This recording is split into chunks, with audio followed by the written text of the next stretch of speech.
Good morning बच्चों। अच्छा बेटा, लेक्चर अभी स्टार्ट करते हैं जरा। लास्ट टाइम देखो, अभी जो हमने चैप्टर स्टार्ट करा था आपका, that was reproduction in organism, और उसमें 3-4 लेक्चर आपके काफी लग भी चुके हैं। तो अभी इसमें आगे जो हम लोगों ने स्टार्ट करना है, इसमें देखो सबसे पहले जो चैप्टर का नाम आपके पास है that is reproduction in organism. तो बेटा, रिप्रोडक्शन इन ऑर्गेनिज्म में बेसिक जो हम एसेक्सुअल रिप्रोडक्शन वो कंप्लीट कर चुके हैं। वेजिटेटिव प्रोपेगेशन आपका कंप्लीट हो चुका है। उसके बाद सेकंड हमने लास्ट टॉपिक एक स्टार्ट करा था, सेक्सुअल रिप्रोडक्शन। ठीक है, तो सेक्सुअल रिप्रोडक्शन में बेसिकली हम लोगों ने टाइप्स पढ़ी थी सेक्सुअल रिप्रोडक्शन की, अगर आपको याद हो। तो उसमें हमने self fertilisation, cross fertilisation, then isogamy and isogamy, ooगैमी, ये सब अपना डील करा था। एंड देन उसके बाद हम लोगों ने पढ़ा था रिगार्डिंग द इवेंट्स जो आपको देखने को मिलेंगे सेक्सुअल रिप्रोडक्शन में। तो जो जो इवेंट्स देखो हमें सेक्सुअल रिप्रोडक्शन में देखने को मिलते हैं, उसमें सबसे पहला जो इवेंट आप लोगों के पास है बेटा, that is basically known as, वो आप लोगों के पास आता है pre fertilization. Pre fertilization event का मतलब होता है जो इवेंट आपके फर्टिलाइजेशन से पहले होंगे, क्लियर। और उसके बाद आता है फर्टिलाइजेशन, और थर्ड आता है पोस्ट फर्टिलाइजेशन इवेंट्स, मतलब फर्टिलाइजेशन के बाद क्या होगा। तो सबसे पहले यहाँ पर आप लोगों ने पढ़ा था प्री फर्टिलाइजेशन इवेंट्स के बारे में। तो बेटा, प्री फर्टिलाइजेशन इवेंट्स में हम लोगों ने पढ़ा था कि दो आपके पास प्रोसेस होंगे, एक होगा gametogenesis and another is gamete transfer. अब देखो, गैमेटोजेनेसिस में ऑलरेडी बता चुकी हूँ, इसमें आप लोगों के पास गैमीट फॉर्मेशन होगा, और गैमीट हमेशा जो बनते हैं वो हैप्लॉइड बनते हैं, क्लियर।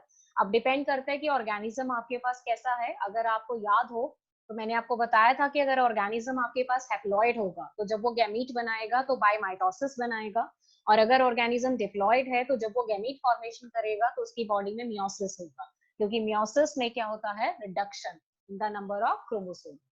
उसके बाद हमने पढ़ा था कि जो आपकी बॉडी में सेल्स हैं, ऑर्गेनिजम्स की बॉडी में जो सेल्स हैं जो गैमीट फॉर्मेशन करते हैं, उनको मियोसाइट बोला जाता है, which are basically called the diploid mother cell. तो वही mother cell they undergo meiosis and result into the formation of haploid gamete. तो आपने एक टेबल भी करा था जिसमें आप लोगों ने गैमीट्स में क्रोमोसोम का नंबर और डिप्लॉइड सेल में क्रोमोसोम का नंबर वो सारे डिस्कस करने थे। आई थिंक आप लोगों ने उसको एक बार गो थ्रू कर लिया होगा एनसीईआरटी से। अब जरा बेटा आगे की तरफ चलते हैं। अब देखो, आगे जो सेकंड इवेंट हमारे पास आता है that is basically known as the gamete transfer. ठीक है। अब यहाँ पर अगर हम सेकंड इवेंट की बात करें तो बेटा वो हमारे पास गैमीट ट्रांसफर है। पहला आप पढ़ चुके हो गैमीटोजेनेसिस, और दूसरा आपके पास है गैमीट ट्रांसफर। अब देखो, गैमीट बन चुके हैं तो डेफिनेटली गैमीट का ट्रांसफर करना जरूरी है, तभी आपके पास क्या होगा, फर्टिलाइजेशन।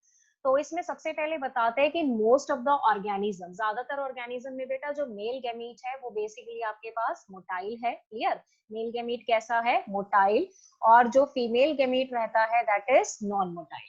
तो मेल गैमीट का नेचर ज्यादातर में मोटाइल है, फीमेल गैमीट नॉन मोटाइल है। लेकिन इसमें कुछ एक्सेप्शंस हैं। एक्सेप्शन में बेटा कुछ फंजाई और एल्गी के मेंबर हैं जिसमें दोनों गैमीट्स आपके पास कैसे होते हैं, मोटाइल होते हैं। मोस्ट ऑफ द केसेस में मेल गैमीट मोटाइल होगा, फीमेल गैमीट नॉन मोटाइल होगा। बट कुछ फंजाई और एल्गी में दोनों गैमीट्स क्या होंगे, मोटाइल। इसके बाद अगर बेटा हम बात करें दूसरे ऑर्गेनिजम्स की, जैसे हमारे पास एल्गी है, ठीक है, और फिर हमारे पास ब्रायोफाइट्स है, जिसमें की टेरिडोफाइट्स भी हैं। इनके केस में देखो जो मेल गैमीट है वो बहुत ही स्मॉल और मोटाइल होता है। तो मेच्योरिटी के टाइम पे कहते हैं जो मेल गैमीट होंगे वो पानी में रिलीज हो जाएंगे, एंड ऑब्वियसली वाटर की हेल्प से they will be transfer toward the male gamete.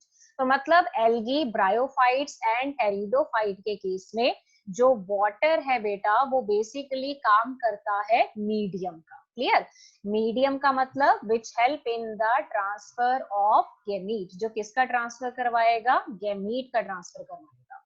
तो याद रखो कि जो आपके पास फर्स्ट एग्जांपल है दैट इज एल्गी, सेकंड आपके पास है ब्रायोफाइट्स, और थर्ड आपके पास कौन सा है, टेरिडोफाइट। ठीक है। तो ये जो तीन ऑर्गेनिज्म है that is algae, second bryophyte and third you have pteridophyte, इन सबके केस में जो मेल गैमीट होगा वो कैसा होगा, आपके पास male gamete is small and motile. तो मेच्योरिटी के टाइम पे मेल गेमीट वाटर में रिलीज कर दिया जाता है and it will be transfer toward the female gamete. So इनके केसेस में, तीनों के केसेस में, that is algae, bryophytes and pteridophyte, जो वाटर है that act as a medium for the transfer of gamete. अब अगर हम बात करें अगले पॉइंट पे, तो कहते हैं कि जब आप बेटा देखोगे कि मेल गेमीट जैसे मोटाइल है, ठीक है, तो वाटर के थ्रू आप उसको ट्रांसफर करोगे टुवर्ड द फीमेल गेमीट.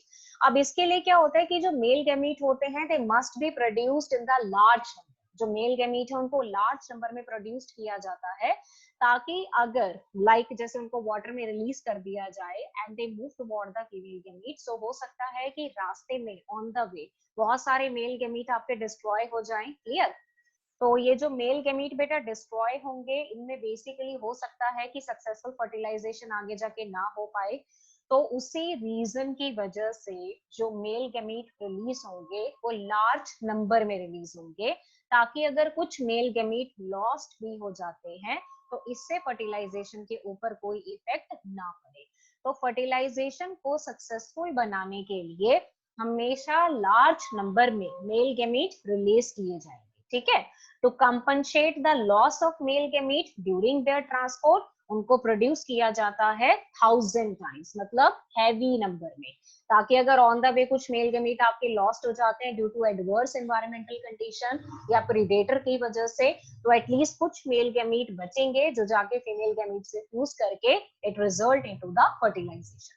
तो अगर क्वेश्चन पूछा गया सब्जेक्टिव पेपर में कि इतने ज्यादा नंबर में मेल गेमीट क्यों प्रोड्यूस किए जाते हैं, तो ये पॉइंट जरा ध्यान में रखना. This is very very important.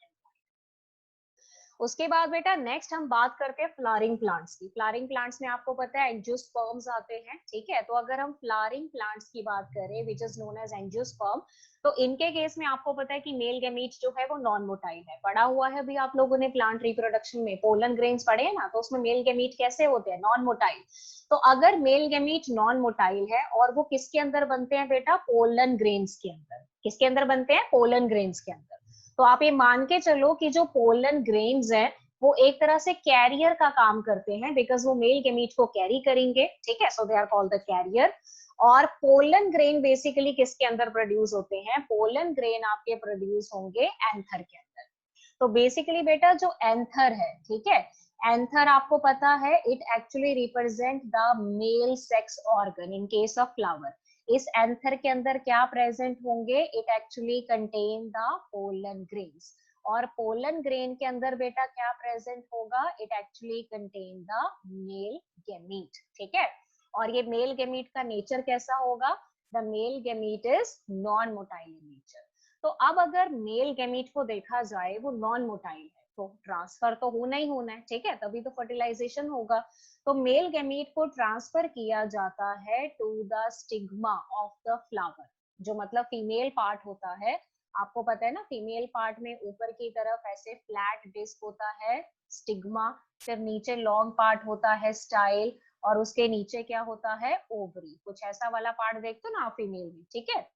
तो बेटा ये वाला जो पार्ट है, this part is actually known as what? Stigma. ठीक है? फिर ये जो लॉन्ग पार्ट है, लॉन्ग सिलेंड्रिकल, इस पार्ट को क्या बोला जाता है? स्टाइल. और ये जो नीचे आपको राउंड पार्ट नजर आ रहा है, this is known as ovary.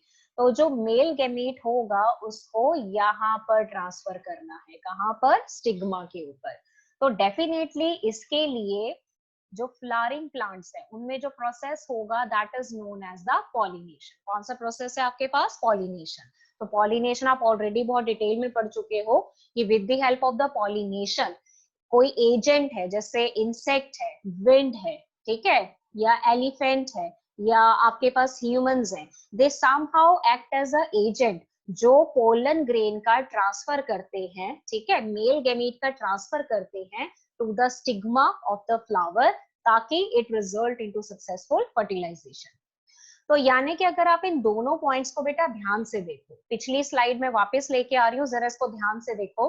अगर हम बात करें एल्गी, ब्रायोफाइट्स एंड टेरिडोफाइट्स की, जो कि हमारे लोअर प्लांट्स माने जाते हैं, उनके केस में मेल गेमीट मोटाइल है. तो मोटाइल है तो वाटर के थ्रू वो ट्रेवल करके जा सकता है फीमेल गैमीट के पास and it result into fertilisation. यानी कि इन तीनों लोअर प्लांट्स में water act as a medium जिसके थ्रू क्या होगा, गैमीट ट्रांसफर।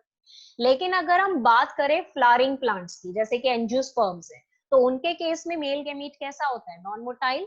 अब उसको अगर ट्रांसफर करना है to the stigma of the female part, तो उसके लिए प्रोसेस कौन सा परफॉर्म किया जाएगा, पॉलिनेशन। क्लियर। अब उसके बाद अगर हम यहाँ पर बात करें रिगार्डिंग द बाइसेक्सुअल प्लांट्स की, ठीक है, जैसे बाइसेक्सुअल प्लांट्स होते हैं, बाइसेक्सुअल का आपको पता है मतलब क्या होता है, जिसमें दोनों सेक्स प्रेजेंट होंगे। तो उसमें बेटा जो एग्जाम्पल आपको दिया जाता है that is the P plant. Clear. अब बाइसेक्सुअल में कहते हैं क्या होगा कि जो पोलन ग्रेन्स हैं वो स्टिग्मा के नजदीक होते हैं, ठीक है। तो एंथर और स्टिग्मा यानी कि जो आपका मेल और फीमेल पार्ट है वो बहुत क्लोज होते हैं एक दूसरे के, क्योंकि फ्लावर कैसा है, बाइसेक्सुअल। तो इजिली कहते हैं जो पोलन ग्रेन होंगे वो स्टिग्मा के कांटेक्ट में आ जाएंगे। तो उससे क्या होगा कि पॉलिनेशन की तो जरूरत ही नहीं पड़ेगी ना, बहुत चीज क्लियर है। देखो पॉलिनेशन की जरूरत बाइसेक्सुअल में क्यों पड़ेगी, बाइसेक्सुअल में तो दोनों सेक्स ऑर्गन्स हैं, दोनों क्लोज प्रॉक्सिमिटी में है, तो इमीडिएट पोलन ग्रेन आपके शेड हो जाते हैं स्टिग्मा के ऊपर। और इस प्रोसेस को यहाँ पर क्या नाम दिया जाता है, this is known as self fertilization, क्योंकि वो एक ही फ्लावर के अंदर हो, ठीक है। लेकिन अगर कहते हैं प्लांट आपके पास बेटा डायोशियस है, डायोशियस का मतलब समझ गए ना कि दोनों सेक्स ऑर्गन सेपरेट हैं, एक ही उसमें नहीं मिलेंगे फ्लावर में, तो उनके केस में तो डेफिनेटली हम क्या बोलेंगे, क्रॉस पॉलिनेशन, क्रॉस ही बोलेंगे ना, क्योंकि दोनों सेक्स ऑर्गन सेपरेट है। तो उनके केस में हमें ये वाला प्रोसेस करना पड़ेगा that is known as the pollination. तो जो प्लांट डायोशियस हैं उनके केस में होता है क्रॉस पॉलिनेशन या क्रॉस फर्टिलाइजेशन, क्योंकि उसमें पोलन ग्रेन का ट्रांसफर करना पड़ता है। Clear. There will be the transfer of the pollen grain to the stigma. लेकिन जो प्लांट बाइसेक्सुअल है उसमें एंथर स्टिग्मा एक ही फ्लावर के अंदर क्लोज प्रॉक्सिमिटी में है, तो एंथर जो है वो अपने पोलन ग्रेन शेड कर देगा स्टिग्मा के ऊपर and this is called self fertilization. इसके बाद बेटा होता क्या है कि जो पोलन ग्रेन है जैसे वो स्टिग्मा के ऊपर पड़ेंगे ऑब्वियसली वो जर्मिनेट करेंगे। जर्मिनेट करके आपको पता है कि जो पोलन ग्रेन्स है वो पोलन ट्यूब बनाते हैं and that pollen tube carry the male gamete. उस पोलन ट्यूब के अंदर क्या प्रेजेंट होंगे, मेल गैमीट्स। जैसे ही वो मेल गैमीट फीमेल गैमीट के पास पहुंचेंगे there will be the fusion which is known as the fertilization. So this is how the gamete will be transferred in case of higher plants or in case of angiosperm. और अगर हम lower plants की बात करें जैसे algae, bryophytes या pteridophytes हैं, तो उनके केस में water act as a medium for the transfer of male gamete. और एंजियोस्पर्म के केस में अगर फ्लावर यानी कि जो प्लांट है वो डायोशियस है तो वहां पर प्रोसेस होगा क्रॉस फर्टिलाइजेशन का, क्योंकि वहां पर क्या होगा, पॉलिनेशन। पॉलिनेशन का मतलब मेल गैमीट को स्टिग्मा के ऊपर ट्रांसफर करना पड़ेगा। और अगर बाइसेक्सुअल है आपके पास प्लांट तो उस केस में पॉलिनेशन नहीं परफॉर्म करना पड़ता, क्योंकि उस केस में एंथर और स्टिग्मा क्लोज कांटेक्ट में होते हैं, तो इमीडिएट पोलन ग्रेन स्टिग्मा के ऊपर शेड हो जाएंगे और इसको क्या बोला जाता है, सेल्फ फर्टिलाइजेशन। अब इसके बाद बेटा जो नेक्स्ट इसमें आप लोगों के पास है वो हम एनिमल्स की बात कर लेते हैं। अभी तक तो देखो हम प्लांट्स के बारे में पढ़ रहे थे, ठीक है। अब यहाँ पर बात होती है एनिमल्स की। अब एनिमल्स में ज्यादातर एनिमल हमारे पास कैसे हैं, यूनिसेक्सुअल और you can say dioecious. Unisexual का मतलब one organism contain only one sex. Dioecious again the same meaning, मतलब सेक्सेस जो है वो सेपरेटेड है। तो जैसे कि हम अपनी एग्जांपल लें, हमारे केस में मेल अलग है फीमेल अलग है, तो हमारे केस में मेल गैमीट फीमेल की बॉडी में ट्रांसफर कैसे होगा, तो इसके लिए प्रोसेस होगा विच इज नोन एज कॉप्यूलेशन, या फिर उसको बोला जाता है सेक्सुअल इंटरकोर्स।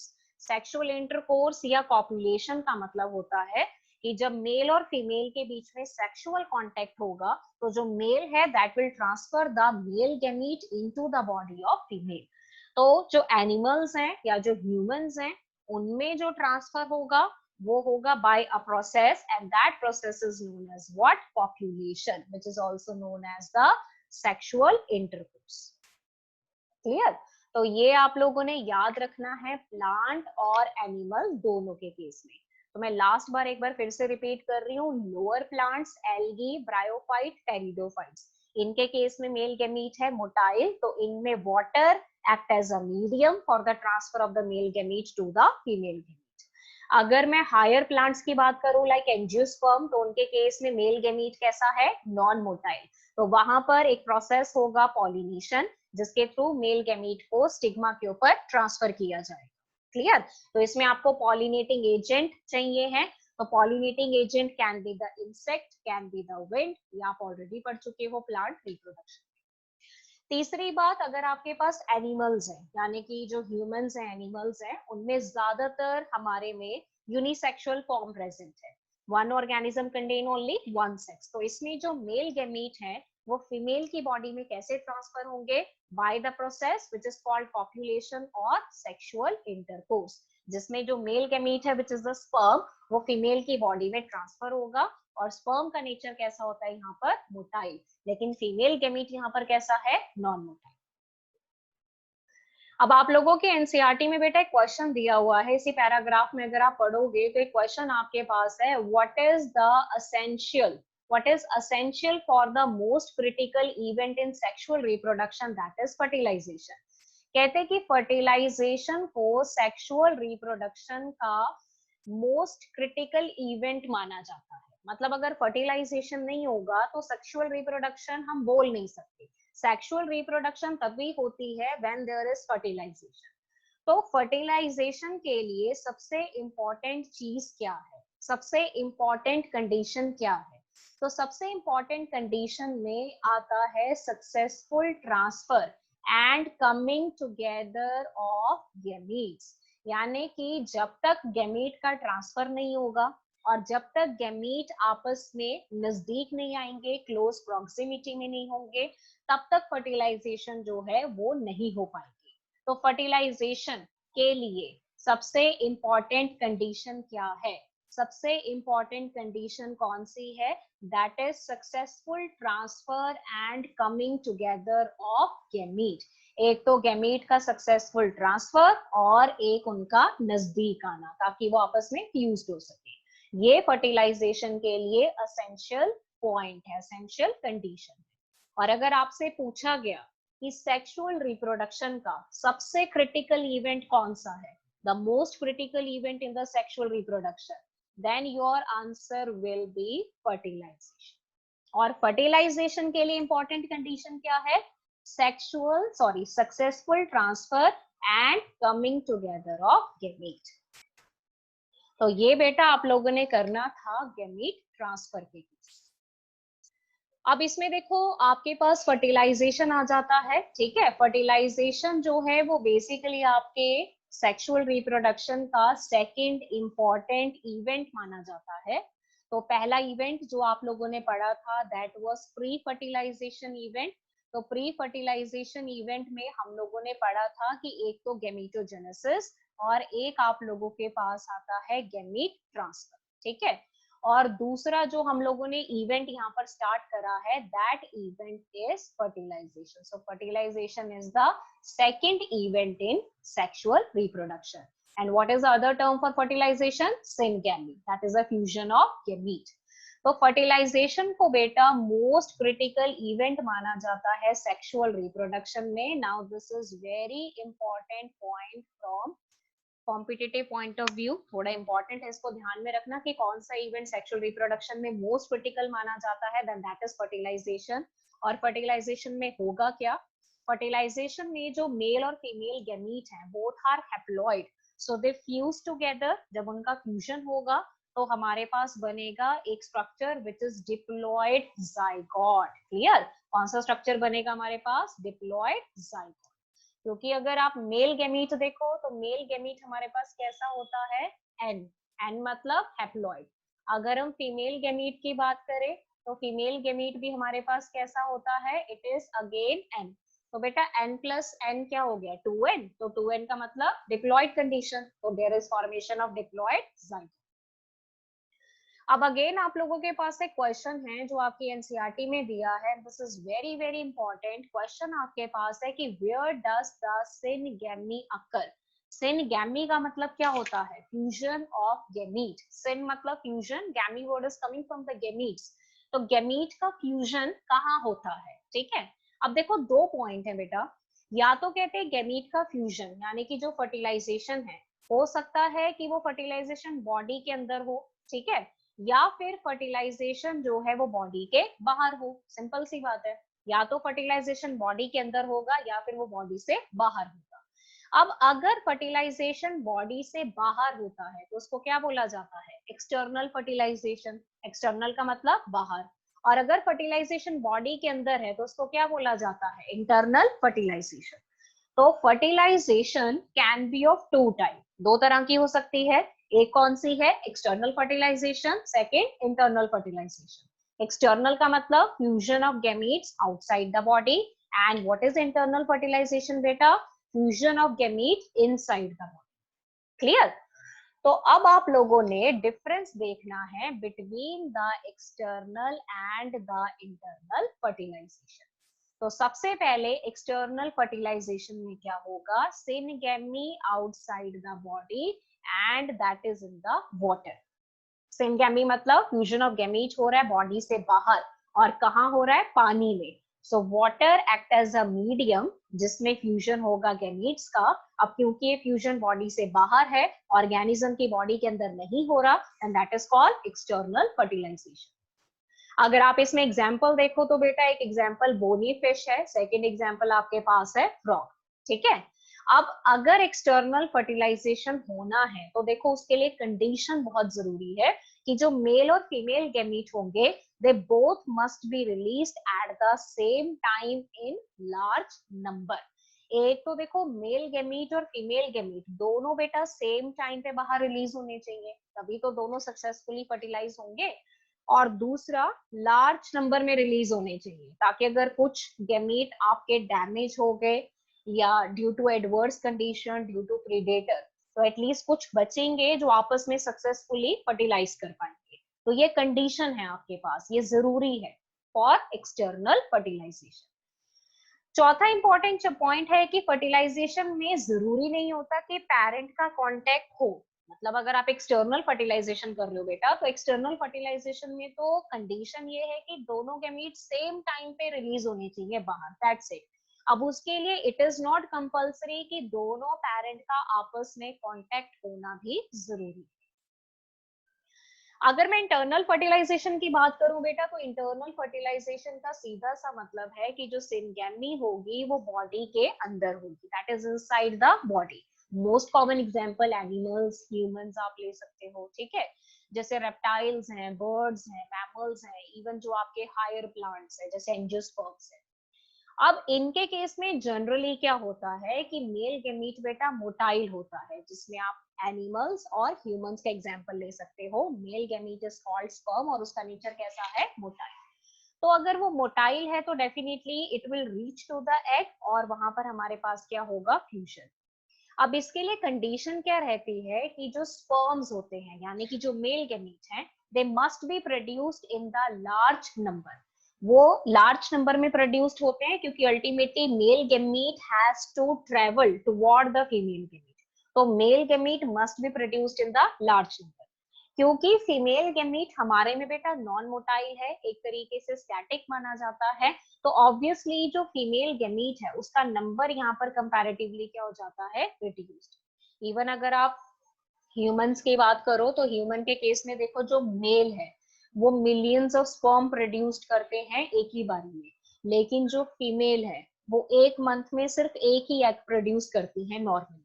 तो there is reduction in the number of egg production and number of male gamete, यानी कि जो स्पर्म्स हैं वो कंपैरेटिवली बहुत ज्यादा है।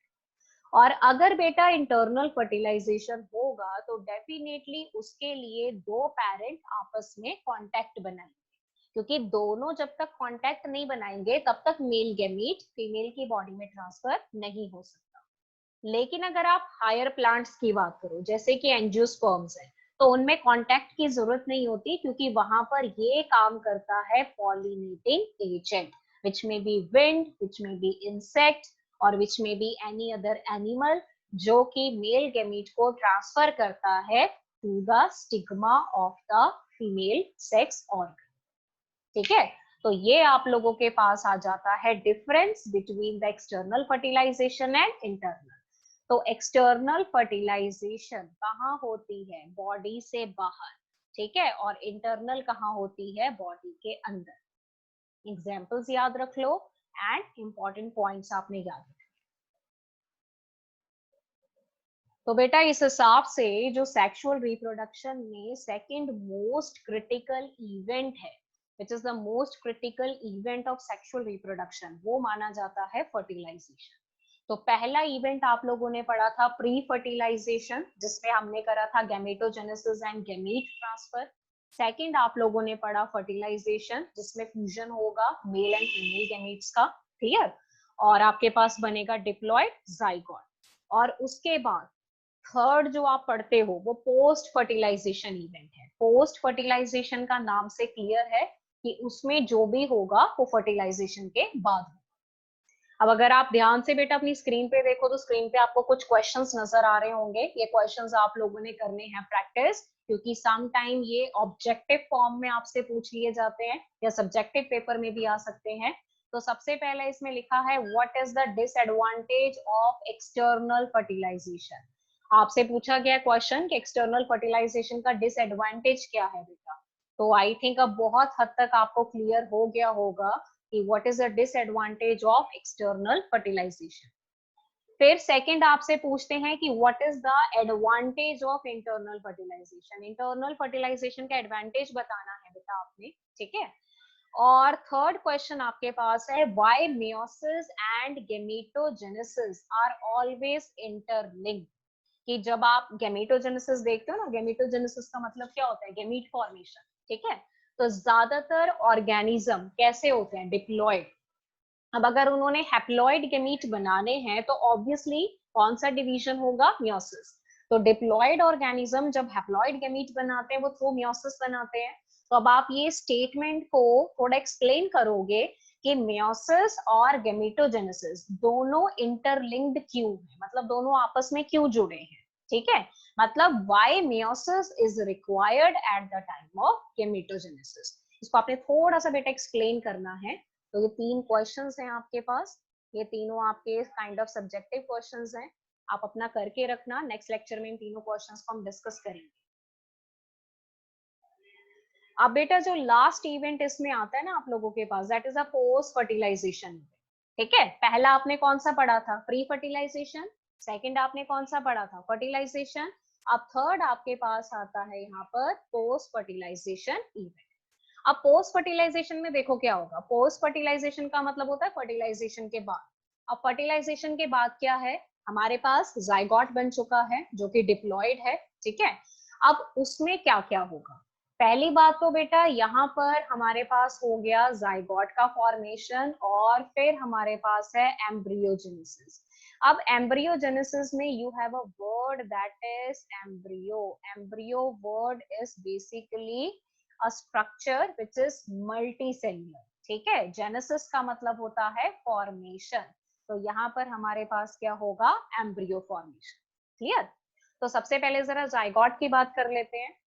अब देखो बेटा, अगर आपके पास एक्सटर्नल फर्टिलाइजेशन होता है तो उस केस में जाइगोट कहाँ बनेगा? Outside the body, obviously. अगर इंटरनल फर्टिलाइजेशन है तो उस केस में जाइगोट बनेगा इनसाइड द बॉडी।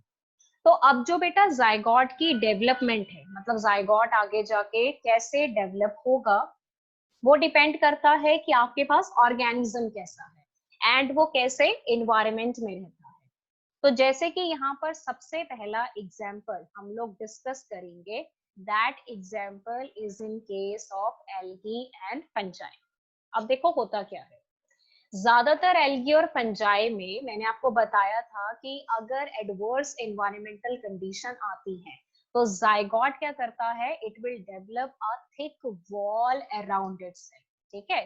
सपोज करो ये आपके पास जाइगोट है, सॉरी ये थोड़ा सा हिल गया, जाइगोट है विच इज डिप्लॉयड, क्लियर। तो जाइगोट क्या करेगा, अपने अराउंड एक थिक वॉल की फॉर्मेशन करेगा। तो जब उसके अराउंड एक थिक वॉल बन गई तो बेटा उसको आपने क्या नाम दे दिया, जाइगोस्पोर। ठीक है, फिर लेटर ऑन जैसे ही अपनी फेवरेबल कंडीशन वापस आती है, जाइगोस्पोर क्या करता है, germinate, at it undergo meiosis. अब ध्यान से देखो कौन सा डिवीजन करेगा ये, मेयोसिस। मेयोसिस में पता है ना क्या होता है, नंबर ऑफ क्रोमोसोम हाफ हो जाते हैं, रिड्यूस हो जाते हैं। तो जब मियोसिस होगा तो बनने वाला इंडिविजुअल ऑब्वियसली कैसा बनेगा, हैप्लॉइड। कैसा बनेगा आपके पास, हैप्लॉइड। ठीक है, तो इस तरह के लाइफ साइकिल को क्या नाम दिया जाता है, हैप्लॉन्टिक लाइफ साइकिल। क्या बोला जाता है इसको, हैप्लॉन्टिक लाइफ साइकिल। यानी कि बेटा जो ऑर्गेनिज्म है आपके पास, ठीक है, ऑर्गेनिज्म हमारे पास कैसा है, हैप्लॉइड।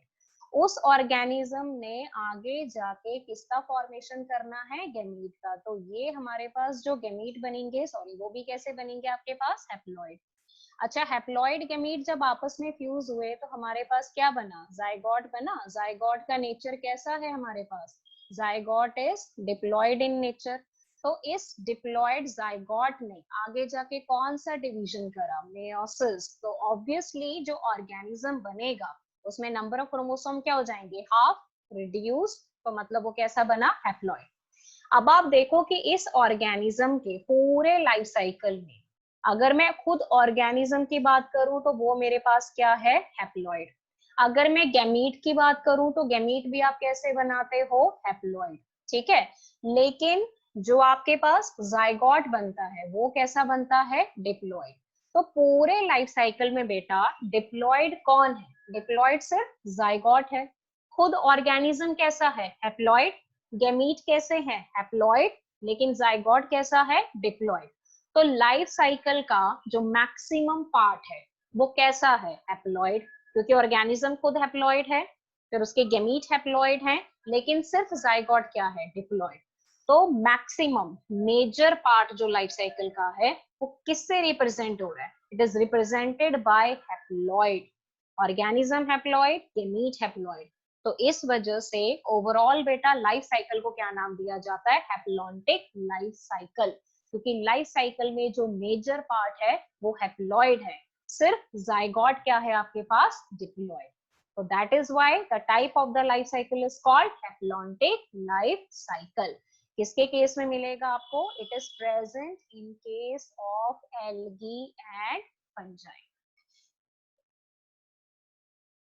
अब आ जाते हैं बेटा नेक्स्ट पॉइंट पे। नेक्स्ट पॉइंट पे जैसे हम एनिमल्स की बात करते हैं, एनिमल्स हो गए, ह्यूमंस हो गए, ठीक है, हायर एनिमल्स है या ह्यूमंस आप इसमें इंक्लूड कर सकते हो।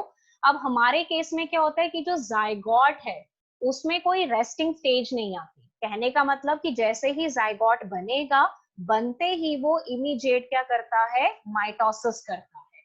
माइटोसिस कैसी डिवीजन होती है, इक्वेशनल। तो अगर बेटा माइटोसिस होगा तो ऑब्वियसली नंबर ऑफ क्रोमोसोम्स क्या रहेगा, सेम, रिडक्शन नहीं होगा। ठीक है, तो बनने वाला इंडिविजुअल आपके पास कैसा बनेगा, डिप्लॉयड इंडिविजुअल। कैसा बनेगा आपके पास, डिप्लॉयड। तो अब आप ये देखो कि जो ऑर्गेनिज्म है वो मेरे पास कैसा है, यहाँ पर डिप्लॉयड, टू एन कंडीशन। ठीक है, उसने आगे जाके क्या बनाए बेटा, गैमीट बनाए। गैमीट कैसे बने, हैप्लॉइड बने। ठीक है, फिर ये वाले गैमीट आगे जाके फ्यूज हुए, फ्यूज होके उन्होंने क्या बना दिया, जाइगोट बना दिया। अब ये जाइगोट भी आपके पास कैसा बना, जाइगोट बना डिप्लॉइड। क्लियर। फिर इसी जाइगोट में बेटा आगे जाके माइटोसिस करके फिर से क्या बनाना है, new organism, that organism is haploid. Clear. अब आप ये देखो कि ऑर्गेनिज्म कैसा है, हैप्लॉइड। जाइगोट कैसा है, हैप्लॉइड। ठीक है, जाइगोट भी हैप्लॉइड, ऑर्गेनिज्म भी हैप्लॉइड, सॉरी डिप्लॉइड, दोनों डिप्लॉइड हो गए। गैमीट कैसे बनते हैं, हैप्लॉइड बनते हैं। तो मेजर पार्ट लाइफ साइकिल का कैसा है, डिप्लॉइड है, ऑर्गेनिज्म डिप्लॉइड, जाइगोट डिप्लॉइड, लेकिन गैमीट कैसे हैं, हैप्लॉइड। तो क्योंकि लाइफ साइकिल का मेजर पार्ट डिप्लॉइड है, इसीलिए आप लाइफ साइकिल को यहाँ पर क्या नाम दोगे, डिप्लॉन्टिक लाइफ साइकिल। क्या बोला जाता है इसको, डिप्लॉन्टिक लाइफ साइकिल, क्योंकि इस लाइफ साइकिल में मेजर पार्ट क्या है, डिप्लॉइड है। ऑर्गेनिज्म खुद डिप्लॉइड है, ठीक है, जो जाइगोट बनेगा वो भी डिप्लॉयड है, लेकिन सिर्फ गैमीट क्या है हमारे पास, haploid. So this kind of the life cycle is known as what, diplontic life cycle. अब लास्ट एक थर्ड आता है बेटा, थर्ड एग्जांपल आता है प्लांट्स का. ठीक है, अब थर्ड हम किसका करेंगे, हायर प्लांट्स का. अब प्लांट्स में देखो क्या होता है, प्लांट्स में बेसिकली हमारे पास बनता है जाइगोट. प्लांट्स में जाइगोट बन गया. अब वो जाइगोट आगे जाके किसमें डेवलप हुआ, एम्ब्रियो में, और उसी एम्ब्रियो ने आगे जाके क्या बना दिया, डिप्लॉयड स्पोरोफाइट. ठीक है, जाइगोट बना, जाइगोट ने क्या बनाया, एम्ब्रियो, एम्ब्रियो किसमें डेवलप हुआ, डिप्लॉयड स्पोरोफाइट. क्लियर.